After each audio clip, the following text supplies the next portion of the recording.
Hello बच्चों, ये जो क्वेश्चन है इसमें जो पहला पार्ट है कि आपको L square M square plus N square ये वन प्रूव करना है। ठीक है, इसका मीनिंग क्या हो रहा है कि डायरेक्शन रेशियोज के स्क्वायर का सम वन आता है, ये प्रूव करना है। ठीक है, तो ये मैं ऑलरेडी पढ़ा चुका हूँ, तो ये मैं अभी इसमें एडिट कर दूंगा लेक्चर को। ठीक है, तो वो शुरू होने वाला है अभी। ठीक है, हो गया।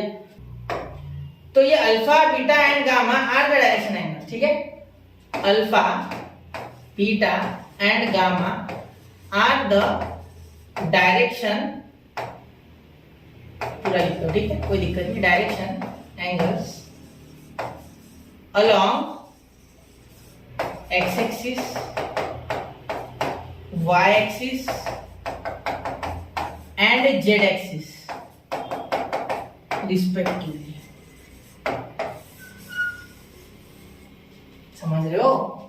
अगर एक वेक्टर बनाते हैं ओरिजिन से, तो वो एक्स के साथ जो एंगल बनाते हैं उसे कहते हैं अल्फा, y के साथ बनाता है उसे कहते हैं बीटा, और z के साथ बनाता है उसे कहते हैं गामा। तो alpha beta and gamma are the direction angles along x axis, y axis and z axis respectively. ठीक है, समझ लो। अब जैसे सपोज ये हो जाएगा cos अल्फा, ये हो जाएगा cos बीटा और ये हो जाएगा cos गामा। ठीक है, क्योंकि थीटा या इस तरीके से डिजाइन होगा। देखो, ये आपको अगर निकालना है एंगल तो यहाँ cos का ही वैल्यू लगेगा, क्योंकि ये एडजेसेंट है। ठीक है, इसीलिए इसमें cos यूज करते हैं। ठीक है, तो किसी के दिमाग में होगा तो पहले बता देता हूँ। देखो, ये जो है इसके साथ चिपक के है ना, तो इसलिए cos का फंक्शन यूज करना होगा। अपोजिट होता तो साइन यूज करते हैं, अपोजिट में कहा आ रहा है कुछ। ठीक है, इसलिए cos। ठीक है, तो cos alpha, cos beta and cos gamma, cos gamma यहाँ लिखो। ठीक है, ये हो गया आपके डायरेक्शन एंगल। सब इनके शॉर्टकट नाम भी। ठीक है, जैसे किसी को आप किसी का नाम अगर जॉनी होगा तो उसे जॉन कहते हो शॉर्टकट में। ठीक है, अगर जैसे किसी का नाम कुछ होगा, किसी का नाम घर पे बंटी होता है लेकिन उसको अच्छा नाम उसका होता है, सपोज शॉर्टकट कुछ भी बड़ा नाम होगा तो शॉर्ट में बुलाते हैं यार, बस ज्यादा बच्चे की जान लोगे कि इस बात में ये बताना मैंने, वो छोड़ो। ठीक है, cos बीटा, cos गामा और cos अल्फा। ठीक है, तो cos अल्फा x एक्सिस वाला, ठीक है, cos बीटा y एक्सिस वाला और ये z एक्सिस वाला। ठीक है, अब पूरा ध्यान देना। cos अल्फा को बोलते हैं बेटा L, cos बीटा को बोलते हैं बेटा M और cos गामा को बोलते हैं बेटा N। क्या बोलते हैं? N। तो ये बहुत ही इंपॉर्टेंट क्वांटिटीज बन जाती है, ध्यान देना। L, M और N। ठीक है, cos beta, cos alpha, cos beta, cos gamma. ठीक है, ये बहुत इंपॉर्टेंट है। 3D इसके ऊपर पूरी की पूरी बेस्ड है। ठीक है, याद रखना, यहाँ तक नोट कर किया। ठीक है, इसके कुछ फॉर्मूलाज होते हैं बेटा। ठीक है, इसमें और एक कॉन्सेप्ट आता है जिसका नाम है डायरेक्शन रेशियोज। ठीक है, लेकिन उससे पहले मैं आपको एक चीज बता दूं। इसमें एक सिंपल सी बात है, चीज यानी चीज, थिंग, या कुछ नई बात है। ठीक है, वो मैं आपको बताना चाहता हूँ। ये थोड़ा छोटा कर दूं मैं। ठीक है, इसे छोटा करके साइड में कर रहा हूँ। ठीक है, इसे भी आप, क्योंकि ये भी आप जानते हो। ठीक है, ये बहुत इंपॉर्टेंट है। दिस इज IMP, ये आप पढ़ना चाहिए जरूर। ठीक है, अब यहाँ देखो, अगर आप कोई मुझसे पूछेगा कि cos square alpha plus cos square gamma, beta beta बोलते पहले सीक्वेंस में लेना है, cos स्क्वायर गामा, तो मैं बोल दूंगा बेटा 1। सर कैसे बोला आपने ऐसे कैसे बोल दिया सर? कुछ बता नहीं रहे, कुछ नहीं, डायरेक्ट बोल रहे। बता रहा हूँ, रुको, ध्यान देना, एक मिनट। तो यहाँ मैं ऐसा क्यों बोला मैंने कि cos square alpha, cos square beta, cos square gamma is equal to 1? तो इसी को शॉर्टकट में आप ये भी बोल सकते हैं, L square plus M square plus N square equal to 1। तो आप बोलोगे बेटा यार 1 आया कैसे? ठीक है, इसका प्रूफ चाहिए हमें। तो देखो कैसे होता है, यहाँ भी प्रूफ देते। ठीक है, सबसे पहले देखो, सबसे पहले अल्फा एंगल बना है विद x, तो उसके बारे में बात करते हैं, फिर बीटा और गामा। ठीक है, तो यहाँ मैंने एक ए वेक्टर लिया है। ठीक है, ए वेक्टर को मैं क्या लिख सकता हूँ? ए वेक्टर को मैं लिख सकता है बेटा A1 i cap plus A2 j cap plus A3 k cap. ठीक है, ऐसा जरूरी नहीं ऐसे लिखना है। आप यहाँ A1 A2 A3 की जगह x y z भी ले सकते हो। लेट मैंने बोल दिया कि ए बार जो वेक्टर है, ए वेक्टर जो है वो हो गया A1 i cap plus A2 j cap plus A3 k cap, और A1 A2 और A3 स्केलर है, कोई नंबर है वो। ठीक है, A1 A2 and A3 are scalar, A1 A2 and A3 are scalar. ठीक है, ये कोई स्केलर है। ठीक है, चलो यहाँ तक क्लियर है। अब देखो, ये थोड़ा देख लेना, ये थोड़ा गंदा लिख दिया मैंने। तो ये हो गया आपका मेन। ठीक है, अब अगर मुझसे कोई पूछे बताओ सर कि इसका क्या होगा वेक्टर, अब ये तो ए का तो सिंपल है, वो कोई दिक्कत नहीं है, वो हमने लिख लिया। लेकिन अगर कोई बोलेगा इसका लिखो सर, ये एक्स एक्सिस का, एक्स एक्सिस के अलॉन्ग है ना, वो एक्स एक्सिस के अलॉन्ग है, ठीक है। तो इसमें सिर्फ आई का डायरेक्शन आएगा, बाकी कुछ नहीं आएगा, सिर्फ आई का आएगा, ठीक है, वो भी यूनिट वेक्टर आई के लिए, ठीक है।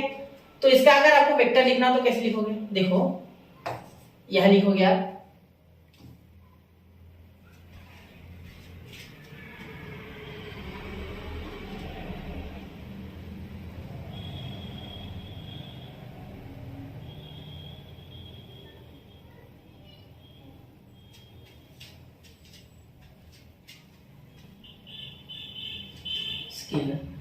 अब यह ध्यान देना, यह तो हो गया आपका, ठीक है।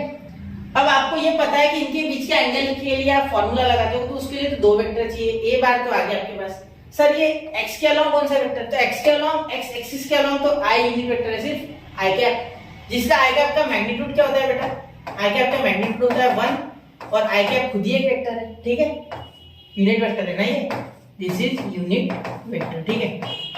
अब अगर मैं बात करूं तो ध्यान देना थोड़ा, यहाँ अगर मैं लिखूं cos alpha is equal to, cos alpha is equal to A bar, ठीक है, ए वेक्टर, ठीक है, ए का वेक्टर इनटू आई कैप, तो यही होता है ना फॉर्मूला। फॉर्मूला क्या होता है अभी बता देता हूँ लिखने से अच्छा, देखो क्या लिखा था मैंने फॉर्मूला अभी, cos theta is equal to A bar dot B bar, यानी A vector into dot B vector upon A का मैग्नीट्यूड इनटू बी का मैग्नीट्यूड, ठीक है, सेम टू सेम।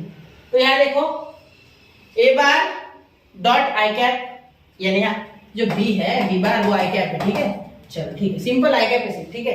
तो यहाँ मैं b को बोल देता हूँ आई कैप, ठीक है, ये भी आप नोट कर लो चाहिए तो, b को बोल देता हूँ आई कैप, मैं रैंडम कहीं भी कुछ भी लिख रहा हूँ, आप अच्छे से नोट में नोट करो, ठीक है। अब यहाँ a का मैग्नीट्यूड, ठीक है, इनटू i का मैग्नीट्यूड, अब i यूनिट वेक्टर है, उसका मैग्नीट्यूड तो 1 ही है, उसका मैग्नीट्यूड तो 1 ही है, ठीक है। अब यहाँ अगर आप इसे सॉल्व करते हो तो a को क्या लिख सकते हैं, a1 i cap plus a2 j cap plus a3 k cap, ठीक है, ध्यान देना, a1 i cap plus a2 j cap, ठीक है, प्लस a3 k कैप, मैं बहुत ही आराम से बता रहा हूँ, कोई गड़बड़ है नहीं, ठीक है, अपॉन ये a बार वैसे का वैसा, और इसका आंसर 1, ठीक है। तो सिंपल क्या आ गया आपका, यहाँ देखो इनटू i है, इनटू i है सिर्फ i कैप, तो ये डॉट प्रोडक्ट जब करते हो तो क्या होता है, ये i इनटू i 1 हो जाएगा, ये तो 0 ये भी 0, तो अकेला आंसर आ गया a1 अपॉन a का मैग्नीट्यूड, यानी ए का मॉड, ठीक है। ये देखो ये जब i इंटू आई हुआ ये 1 हुआ, इसके साथ 0 हो गया, इसके साथ भी 0 हो गया, तो लिखा भी नहीं, ठीक है। तो ये सिर्फ i इंटू आई 1 हो गया, ठीक है, सिंपल, तो a1 आ गया, ठीक है। और ये a का जो मैग्नीट्यूड है ये, और इंटू 1, तो इसका भी a का मैग्नीट्यूड, a बार का मैग्नीट्यूड आ गया, यानी cos अल्फा आ गया आपका a बार का a1 अपॉन a बार का मैग्नीट्यूड, a1 अपॉन a बार का मैग्नीट्यूड, ठीक है। चलो यहाँ तक तो क्लियर हो गया सर, ये तो समझ गए हम, ठीक है। अब मैं क्या कर रहा हूँ, थोड़ा सा इसे इधर लेके जा रहा हूँ, ठीक है, ये आपने नोट कर लिया होगा इस हिसाब से, ठीक है। मैं आपको बताता हूँ ये 1 क्यों आ रहा है, ठीक है। चलो अब ध्यान देना, अब यहाँ अगर मैं सिमिलरली फॉर cos बीटा करूँ, cos बीटा, तो यहाँ क्या हो जाएगा सर, यहाँ हो जाएगा आपका जैसे वहां i हुआ वैसे वहां j हो जाएगा, तो यहाँ a bar into j cap, ठीक है। तो यहाँ खुद सोच सकते हो कि यहाँ अगर a का मैग्नीट्यूड इंटू j का मैग्नीट्यूड अगर करोगे तो j तो खुद एक यूनिट वेक्टर है, मतलब j भी 1 हो जाएगा ना, j भी आपका क्या हो जाएगा 1 हो जाएगा, क्या हो जाएगा 1, ठीक है। तो j आपका आ गया 1, तो यहाँ a का मॉड इंटू ये 1 और ये a cap into j cap, ठीक है। तो a का क्या आएगा a1 i कैप, ऐसे a1 i cap plus a2 j cap plus a3 k cap, तो ये j और ये j सिर्फ a2, मतलब यहाँ क्या बचेगा सिर्फ a2, कैसे बचा सुनो, जब यहाँ j करोगे इसके जगह तो ये k के साथ और i के साथ तो 0 हो जाएगा, सिर्फ j वाला बचेगा, इसलिए यहाँ सिर्फ a2 आएगा, ठीक है। और सिमिलरली आप जब cos गामा के लिए करोगे तब a कैप यानी a बार, ठीक है, a cap sorry a bar यानी a का वेक्टर इनटू k का कैप अपॉन a का मैग्नीट्यूड इनटू k का मैग्नीट्यूड, k कैप का magnitude is equal to a3 upon a का मैग्नीट्यूड, हो गया बस। तो a3 क्या है, a3 क्यों बचा, क्योंकि यहाँ k हो जाएगा बेटा, तो k के 1 kj 0 ki 0, तो ये तो 0 1 सिर्फ k बचा, तो a3 आ गया, बिल्कुल। अब क्या करना है, अभी को ऐड करना है। यहाँ बोला है cos square alpha cos square beta cos square gamma, कर दो add. cos alpha plus cos beta plus cos gamma, इसे दे दो 3, इसे दे दो 2 और इसे दे दो 1। कहा गया ये, इसे 1 दे दो, यहाँ लिखना। तो यहाँ लिख सकते हैं from 1 2 and 3, from 1 2 and 3 we have equal to, solve करते हैं भाई, इसे सॉल्व करते हैं। तो इसकी value a1 upon mod of A, ठीक है। तो यहाँ a2 अपॉन मॉड ऑफ ए, यहाँ a3 upon mod of A, ठीक है, मॉड ऑफ ए, ठीक है। अब यहाँ देखिए, यहाँ क्या करेंगे बेटा, यहाँ इनको सेपरेटली यहाँ स्क्वायर लगा देना था, यहाँ लगाते तो ज्यादा बेटर होता है, ठीक है। यहाँ सेपरेट स्क्वायरिंग को लगा दो फिलहाल, ठीक है। आप लिख लेना स्क्वायरिंग ऑन बोथ साइड, यहाँ इसे सेपरेट स्क्वायर लगाओगे तो आसान जाएगा, ठीक है। ये इंटू 1 लिखने की आवश्यकता नहीं, सेपरेट स्क्वायर आप लगा दो, ठीक है।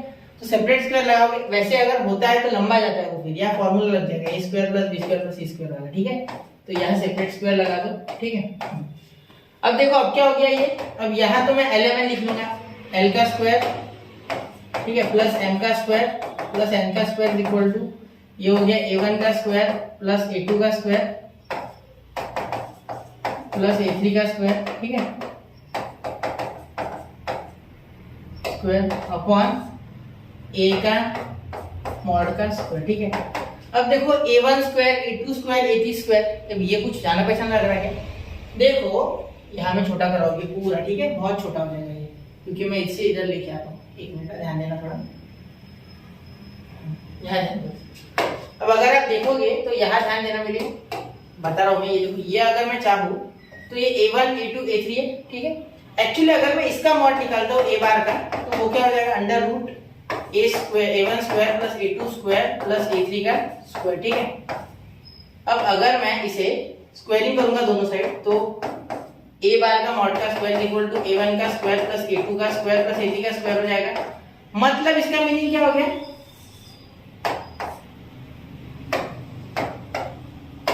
इसका मीनिंग ये हो गया बेटा कि ये जो है ये इसके इक्वल हो गया। मतलब ये इतना जो टर्म है, ठीक है, ये हो गया आपका मॉड ऑफ a के स्क्वायर के equal upon a mod square के इक्वल। तो ये क्या बन गया, 1 बन गया, हो गया बस, प्रूफ खत्म है, प्रूफ क्लियर। तो इसे थोड़ा सा नोट कर लो बेटा एक बार, ठीक है। चलिए तो इसे नोट कीजिए, यहाँ मैंने आपको प्रूफ करके दे दिया कि क्यों l square plus m square plus n square 1 होता है, ठीक है। इसे नोट कीजिए 1 2 and 3, ठीक है बच्चा। तो आपने वो लेक्चर तो देख लिया होगा, पूरा प्रूफ जो किया मैंने अभी, ठीक है, वो आपने देख लिया होगा। अब देखो, अब मैं आपको यहाँ डायरेक्शन एंगल्स 135 45 हो तो निकालना कैसे वो बताने जा रहा हूँ, ठीक है। वैसे ये आसान चीज है, ठीक है, कुछ मुश्किल नहीं है। तो हमें करना क्या है, जैसे कि मैंने आपको बताया अभी, ये देखो, ये आपका किसके साथ है, x axis which makes direction angle of 135 with y axis and 45 with z axis. Therefore we have let alpha beta and gamma, ठीक है, आर डायरेक्शन एंगल्स, ठीक है, डी एंगल्स मैं शॉर्ट में लिख रहा हूँ, with x y and z respectively, ठीक है। चलिए तो क्या बोल सकते हैं, cos स्क्वायर अल्फा, ठीक है, plus cos square beta plus cos square gamma is equal to 1, ठीक है बच्चा। चलिए तो cos स्क्वायर अल्फा क्या है बेटा, हमें निकालना है वो, ठीक है। cos स्क्वायर बीटा देखते हैं, तो बीटा यानी आपका हो गया 145 प्लस cos स्क्वायर गामा पता है 45 इज इक्वल टू 1, ठीक है। अब ध्यान से देखना, बिल्कुल ध्यान से देखना। अब जो मैं बताने जा रहा हूँ उस पर ध्यान देना। cos स्क्वायर अल्फा जिसको पता है ना वो बता सकता है कि डायरेक्टली 135 की वैल्यू आती है cos 1/√2, वो भी माइनस वाला, तो उसका स्क्वायर करेंगे, ठीक है। प्लस cos 45 का 1/√2, तो आप बोलोगे सर, जिसको नहीं पता वो बोलेगा सर ये माइनस 1/√2 कैसे। देख बेटा, 4 क्वाड्रेंट होते हैं, ठीक है, यहाँ 0, यहाँ 90, यहाँ होता है 180 और यहाँ होता है 270, ठीक है। थोड़ा सा कंफ्यूज हो रहा होगी, बहुत 15वां लेक्चर में मेरा भी है, ठीक है। तो चलिए देखो, यहाँ से हमने चालू किया तो यहाँ पे 90 आया, ये पीछे जाएगा ना तो 45 का एंगल, ठीक है। तो 45 और सेकंड क्वाड्रेंट में निगेटिव होता है, सेकंड क्वाड्रेंट में निगेटिव, तो इसीलिए माइनस 1/√2, ठीक है। इतना समझ गया, बहुत है, ठीक है। अब यहाँ देखो cos स्क्वायर अल्फा, यहाँ हो जाएगा 1/2, यहाँ हो जाएगा 1/2, क्योंकि रूट हट जाएगा 1, तो ये आधा आधा 1 हो जाएगा, ठीक है। मेरे हिसाब से तो 1 ही होना चाहिए ना, हाँ बिल्कुल। तो यहाँ देखो cos square alpha is equal, तो 1 माइनस 1, देखो आधा आधा कितना हो रहा है 1, तो 1 माइनस 1 0, तो cos square beta alpha is equal to 0, ठीक है। तो cos alpha is equal to 0, तो कॉस 0 कब आता है, जब अल्फा कितना हो 90, क्योंकि आप जानते हो कि cos 90 is equal to 0, therefore आपका अल्फा एंगल जो होगा वो 90 होगा। तो आप लिखोगे लास्ट में the direction angle of line with the x axis is 90 degree, ठीक है बच्चा। तो नोट कर लेना, और वो पिछला जरूर प्रूफ याद रखना, ठीक है। इसीलिए मैं प्रूफ करवाता था स्टार्टिंग से ही, ठीक है। तो पढ़ते रहे, आगे बढ़ते रहे। जय हिंद, जय भारत।